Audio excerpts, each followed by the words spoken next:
ಮಾಡ್ತಕ್ಕಂಥ ಇದು ಭಾಳ ಖಂಡನೀಯ. ಯಾಕಂದರೆ ಇವತ್ತು ಕಾನೂನನ್ನು ಯಾರು ಗೌರವಿಸ್ತಾರೆ, ಆ ವಕೀಲರ ಮೇಲೆ ಲಾಠಿ ಚಾರ್ಜ್ ಮಾಡಿದ್ದಾರೆ, ಮಹಿಳಾ ವಕೀಲರ ಮೇಲೆ ಲಾಠಿ ಚಾರ್ಜ್ ಮಾಡಿದ್ದಾರೆ, ಹಳ್ಳಿಯಲ್ಲಿ ಕೂಲಿ ಕಾರ್ಮಿಕ ಕೆಲಸ ಮಾಡ್ತಕ್ಕಂಥ ಮೇಲೆ ಇವತ್ತು ಲಾಠಿ ಚಾರ್ಜ್ ಮಾಡಿ ಇವತ್ತು ಅವರಿಗೆ ಭಾಳ ತೊಂದರೆಯನ್ನು ಕೊಡ್ತಕ್ಕಂಥ ಕೆಲಸ ಇವತ್ತು ಈ ಘಟನೆಯನ್ನು ಕೂಡ ನಾವು ಎಂದೂ ಕೂಡ ಮರೆಯೋಕ್ಕಾಗೋದಿಲ್ಲಪ್ಪ. ನಾವು ಕೂಡ ಅನೇಕ ಹೋರಾಟವನ್ನು ಮಾಡಿದ್ದೇವೆ.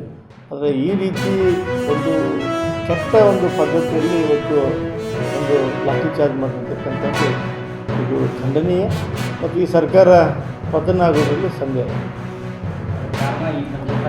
100%. ಹಿಂದೆ ನರಗುಂದದಲ್ಲಿ ಕೂಡ ಗುಂಡೂರಾಯರು ಇದೇ ರೀತಿ ಗೋಲಿಬಾರ್ ಲಾಠಿ ಚಾರ್ಜ್ ಮಾಡಿದಾಗ ಅವ್ರು ಸರ್ಕಾರ ಕಳೆದುಕೊಂಡು ಕಾಂಗ್ರೆಸ್ ಸರ್ಕಾರ. ಈ ಒಂದು ಮುಂದಿನ ವ್ಯವಸ್ಥೆ ಇದೇ ಪಂಚಮ ಸಾಲುಗಳಿಂದ ಈ ಸರ್ಕಾರ ಪತನ ಆಗಿದೆ.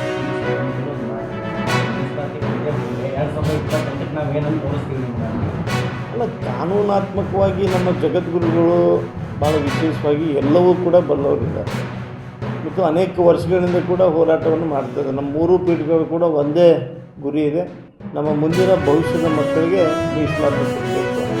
ಅದು ಕಾನೂನಾತ್ಮಕವಾಗಿ ಶಾಂತಿ ರೀತಿಯಿಂದ ನಮ್ಮ ಸಂಘಟನೆ ಮೂಲಕ ಮನೆ ಕೊಡ್ತಕ್ಕಂಥದ್ದು ನಾವು ಮಾಡ್ತಾಯಿದ್ವಿ.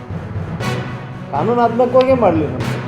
ಅದನ್ನು ಮನವಿ ಕೊಡೋಕ್ಕೆ ಬಂದವ್ರಿಗೆ ನೀವು ಲಾಠಿ ಚಾರ್ಜ್ ಮಾಡೋದು ಇದು ಸರಿಯಾದ ಅಲ್ಲ ಅನ್ನುವಂಥದ್ದು ಇವತ್ತು ರಾಜ್ಯದ ಜನ ಹೇಳ್ತಕ್ಕಂಥದ್ದು. ಇವತ್ತು ನಮ್ಮ ಸಮಾಜದ ವತಿಯಿಂದ ನಾವು ಇದನ್ನು ಖಂಡಿಸ್ತೇವೆ ಮತ್ತು ಮುಂದಿನ ದಿನಮಾನದಲ್ಲಿ ಈ ಸರ್ಕಾರಕ್ಕೆ ಒಂದು ಯಾವ ರೀತಿ ಇದಕ್ಕೆ ನಾವು ವ್ಯವಸ್ಥೆ ಮಾಡಿದ್ರೆ ಮಾಡ್ತೀವಿ. ನಮ್ಮ 3 ಮಂದಿ ಜಗದ್ಗುರು ಮತ್ತು ವಿಶೇಷವಾಗಿ ನಿನ್ನೆ ಹೋರಾಟದ ನೇತೃತ್ವ ವಹಿಸಿದ್ದಾರೆ ಜಯ ಮೃತ್ಯುಂಜಯ ಸ್ವಾಮಿಗಳು ಯತ್ನಾಳ್ ಅವರು ಏನು ತೀರ್ಮಾನವನ್ನು ತೆಗೆದುಕೊಳ್ತಾರೆ ಆ ತೀರ್ಮಾನದಲ್ಲಿ ನಮ್ಮ ಸಮಾಜ ಇರ್ತದೆ.